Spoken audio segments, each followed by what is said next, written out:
Miguel, ¿qué momento más interesante te toca vivir cuando eres jefe de gobierno de una ciudad por la izquierda sin ser un hombre estrictamente del PRD? ¿Cómo se ha gestado, cómo ha evolucionado esta convivencia con las famosas tribus, con los reacomodos en la izquierda? ¿Cómo convives con todos ellos? Mira, yo tengo interlocución con todos, Pedro. La verdad es que con todos platicamos, con todos interactuamos, escuchamos, ¿no? Yo creo que siempre es importante escuchar. Donde haya puntos que coinciden con el plan de gobierno, con el trazo que se ha dado a los objetivos para la Ciudad de México, pues vamos exactamente de la mano en el camino. Y donde no estamos en esa tesitura, pues bueno, lo hacemos saber cuál es nuestro proyecto, qué es lo que queremos, sin apartarnos de lo que se ha logrado, de lo que se ha conquistado y de lo que la gente quiere, que la gente te lo pide, que son muchas de las tareas propias también del tema progresista, del gobierno progresista. ¿Y tu convivencia en el mismo espacio con Andrés Manuel López Obrador, en un momento en donde, bueno, ya ha pasado el proceso federal, el hombre sigue siendo un personaje de la vida política nacional, feneciente, y tú estás surgiendo?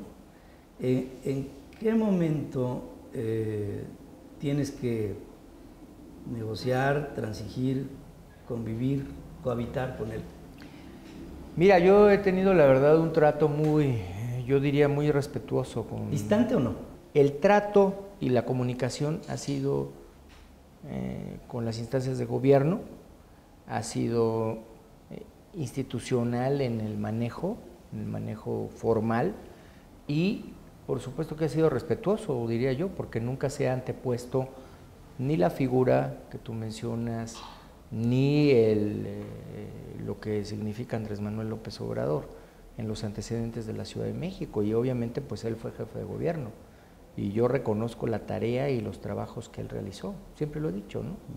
Él sentó bases muy importantes que hoy todavía seguimos trabajando nosotros. Hay algunas cuestiones políticas que obviamente la Ciudad de México es una caja de resonancia y todo viene aquí a repercutir, y muchos de ellos son grupos de izquierda que en algún tiempo pues tenían que ser auspiciados por los gobiernos de la ciudad. Se le llegó a criticar muchísimo a tus antecesores, Marcelo, sin ir más lejos, la idea de coincidir o ser discreto a la hora de tratar de controlar manifestaciones del ESME o de los grupos radicales que constantemente se presentan en la ciudad. Y siempre hay la expectativa del ciudadano de pues, que opere el jefe de gobierno, ¿no? Pero también hay la presión política de un jefe de gobierno de izquierda que no puede ser, bueno, en ningún momento represor, no lo sugiero, pero pues llegar a ser enérgico ante lo que es la transgresión de derechos de terceros. ¿Cómo le haces? Mira, siempre he estado atento a la transgresión de derechos de terceros, es decir, a cuidar a la ciudadanía, a cuidar obviamente todo lo que tiene que ver con el patrimonio, tanto de la ciudad como la integridad física de todos los que aquí habitan. Sí he sido claro también en que estamos en una línea de frontera muy delgada, con una nueva visión, no de la Ciudad de México, Pedro, sino de México respecto de los derechos humanos. Entonces, tenemos que ser muy respetuosos de esa frontera, y esa frontera se marca pues en hechos recientes, cuando viene todo el reclamo de si la actuación policial ha rebasado los límites, de si hay represión, como tú bien señalabas. Y yo he reiterado que la ciudad es una ciudad que respeta los derechos, fundamentales, uno de ellos a la manifestación. Y que estamos atentos también a operar con la fuerza pública cuando es necesario. Yo te puedo decir que en este trayecto de gobierno, en lo que llevo de gobierno, pues ha habido ocasiones donde hemos tenido que emplear la fuerza pública, donde hemos tenido que abrir una vialidad con el uso de la fuerza, donde hemos tenido que contener alguna situación que estaba rebasando los límites, en donde ya se están afectando, como tú bien señalabas, a terceros. ¿Qué pasa con estas grandes manifestaciones? Que las grandes manifestaciones lo que tienen como característico es que te pueden rebasar en la reacción operativa para que tú puedas ser efectivo. El número de efectivos, de elementos, de operativos de la policía que tú requerirías, por ejemplo, para una manifestación de 10,000, pues sería muy, muy grande y correrías un riesgo en la operatividad. Entonces, debes hacer conducción, contención y obviamente encauzar para que haya la menor afectación posible. Pero a veces siento como que la policía la mandan al sacrificio, ¿no? Nada más pon el escudo, que te escupan, que te griten, que te jalen, que te hagan. Y yo entiendo que no debemos de entrar en un fenómeno social que ya vivimos y que sufrimos.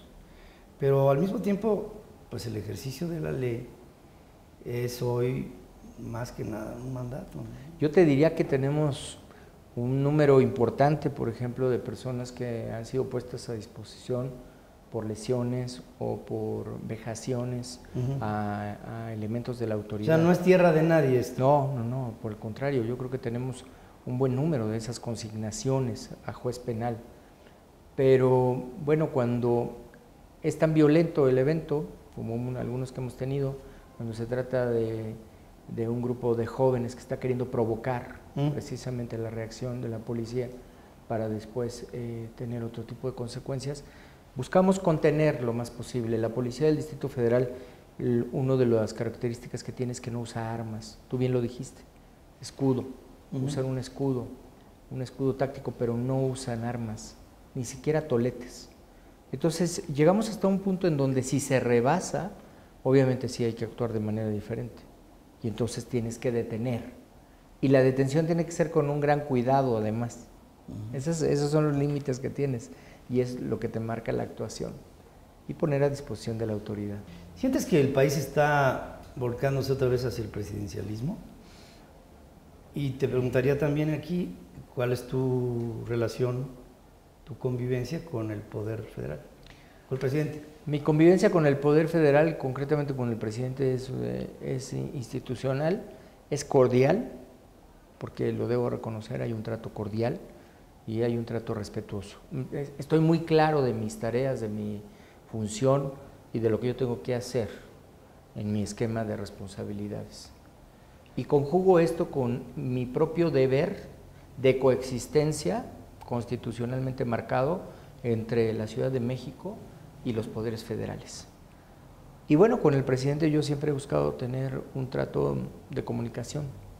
Es decir, si tú no tienes comunicación con el presidente de la República, él no sabe cuáles son las necesidades de la ciudad, pues yo creo que no hay un punto de avance. No, pasó con Marcelo.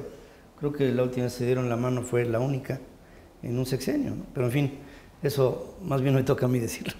En esta misma suerte de ideas, Miguel, se está tratando de hacer una ley para la ciudad bajo condiciones particulares. Sí. Yo he visto este modelo republicano que tiene algunas formas sutiles, derivadas, pero con una misma esencia en el Distrito de Columbia, en Washington, por ejemplo, ¿no? Que sería the equivalent al Distrito Federal. Por el argumento de Washington, como en algún tiempo lo fue, recuerdo en mis primeros años de reportero, el argumento de la ciudad es que es un enclave aparte, en donde sí hay un jefe de gobierno, pero siendo la joya de la corona, se convierte en un lugar estratégico, en donde no puede haber divisiones de municipios, por ejemplo, porque pues aquí entran y salen todas las líneas de conducción de luz de todo el país, o salen y entran elementos específicos que son parte fundamental de la seguridad nacional y que por ende sí tienen una jurisdicción que es tuya, pero también una que sería, digamos, supranacional de la federación por ser la capital. Sí. Esa connotación política, pues la conoces tú y la conozco yo. ¿En qué se puede cambiar esta forma o esta figura para que tú, por ejemplo, fueras en lugar de jefe de gobierno, gobernador, y esto que en lugar de un distrito fuera un estado? O no sé qué forma, no se me ocurre una. Ese es precisamente el punto, uno de los puntos más interesantes de este planteamiento, Pedro. ¿Qué es lo que estamos buscando? Primero, la definición jurídica de la Ciudad de México, en donde tú puedas dejar de lado ya el Distrito Federal pasar a ser la Ciudad de México parte integrante de la Federación, de la República, del esquema federal. Pero como eso ya, definida como la Ciudad de México. Y luego que esta Ciudad de México deje su esquema, un esquema sui generis de facultades, de ejercicio de facultades, en donde tienes algunas facultades expresas, y esas son las que te corresponden, y todas las demás le quedan reservadas a la Federación, a diferencia de los estados. Sí. Entonces, ¿de qué se trata? Bueno, que también la Ciudad de México, ya la definiste, ya es la Ciudad de México. Ahora, esta Ciudad de México va a tener el mismo esquema de facultades de los estados. ¿Libre y soberana? Digamos que tiene características específicas, Pedro. O sea, tienes este sistema de facultades en donde tú tienes todas las facultades, salvo las que están expresamente reservadas a la Federación, igual que los estados. Sigue siendo Ciudad de México. Y luego tiene algunas características específicas. ¿Por qué? Uno, porque es la sede de los poderes, como bien lo señalaste. Al ser la sede de los poderes federales, requiere tener este reconocimiento de coexistencia, de cohabitación respecto de los mismos. Esto a lo que te lleva es que tengas una ciudad en donde se tenga el mismo esquema de facultades, pero con características específicas. Por ejemplo, el control de la seguridad pública en un solo mando, el sistema... ¿Quién sería la autoridad? ¿Tú? Sí, respecto de la ciudad. Pero sigue siendo el jefe supremo de las fuerzas, el presidente de la República. Es decir, voy a poner aquí un caso extremo, ¿no? Sí. Una guerra, una invasión. El presidente es el jefe supremo de las fuerzas. De las Fuerzas Armadas, jefe Correcto. nato de las Fuerzas Armadas. Así es. Es que por lo que percibo, Miguel. Y tú eres el jefe de la seguridad de ese territorio. Pero yo creo que eso ya está dado. Bueno, porque tú en este momento, si te digo, tú ya lo eres. Lo depuras, sí, digamos que de facto, pero lo depuras ¿en qué sentido? Bueno, designas tú al secretario de seguridad, designas tú no al necesita procurador. Exacto.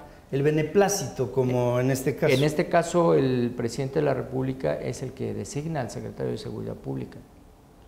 Tú lo propones y lo designa el presidente. Es un nombramiento presidencial. Sí, es un nombramiento producto de un palmarés ofrecido por ti. Es correcto.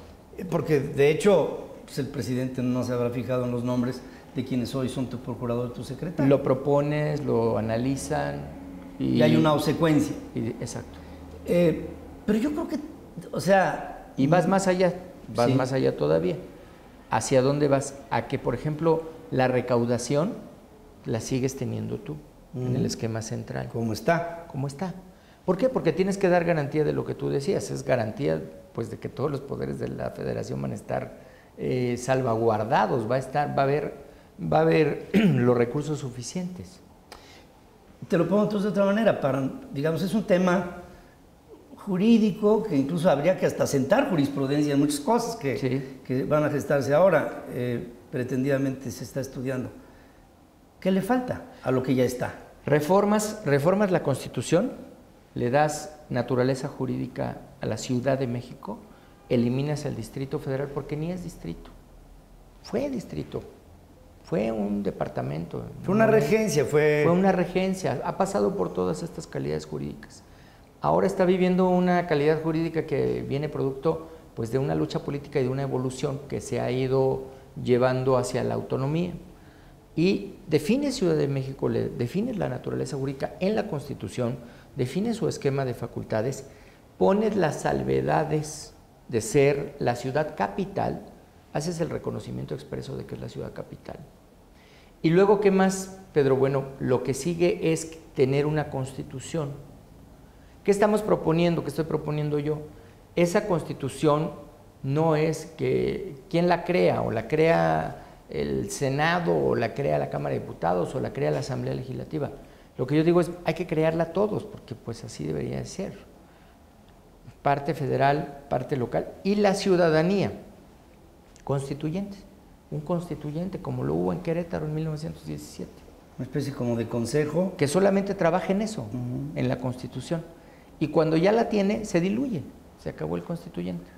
¿en dónde está el valor de todo lo que se está pretendiendo políticamente? Yo creo que es un gran logro para la ciudad. Pero ¿sabes qué pienso? Que no sé si esto le impacta al ciudadano.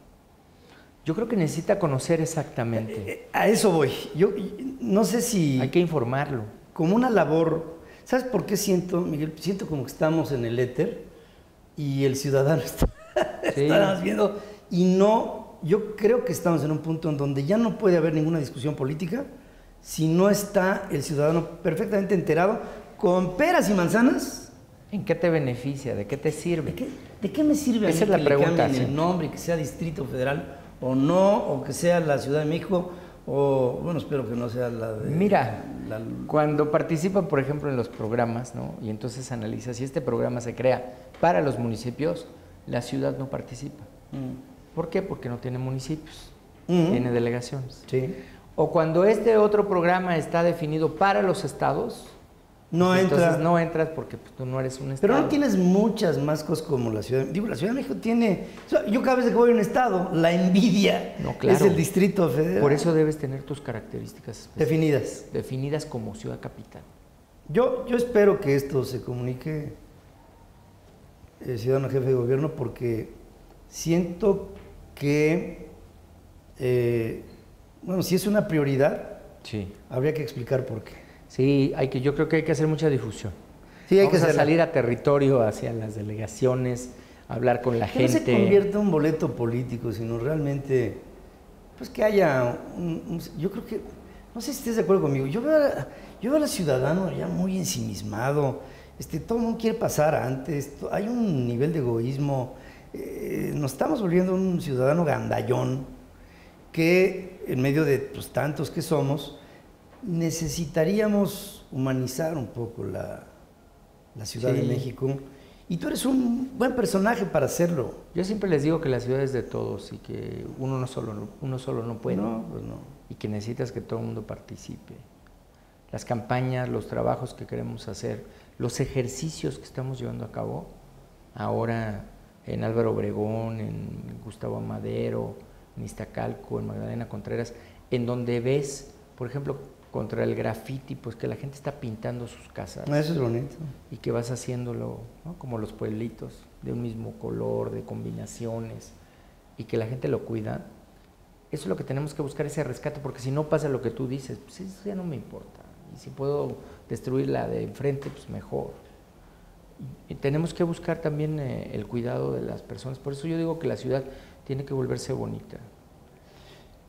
Valdría la pena que te contrataras unos buenos paisajistas, Sí. que se dieran cuenta de que el pasto, aparte de tenerlo, hay que cortarlo. Sí. Y cosas de estas misteriosas que luego a veces pasan en los jardines. Y que ¿no? uses plantas nativas, ¿no? Por Dios, tantas cosas que podríamos tener, teniendo Xochimilco aquí a un lado. Aquí enfrente de la jefatura de gobierno pasaba una cosa curiosa porque pues yo siempre estaba cuidando que no se estacionaran, ¿no? Pues para que no haya coches en el centro Claro. histórico, porque sería un gran estacionamiento. Sí. Entonces, luchamos contra eso, pero enfrente de la oficina del jefe de gobierno siempre se estacionaban quienes lo visitaban, ¿no? Entonces aquí tenía yo todos los coches enfrente, una fila de carros, y decía, pues es contradictorio, ¿no? La gente incluso lo veía con desagrado. Tenías que luchar para poder cruzar la plancha entre los coches. Y pusimos algo que yo planteé desde la campaña que se llaman parques de bolsillo. Estos parques de bolsillo, cuando puse el de aquí enfrente, debo confesarte que sí tuve algunas inquietudes. Dije, ¿qué va a pasar mañana?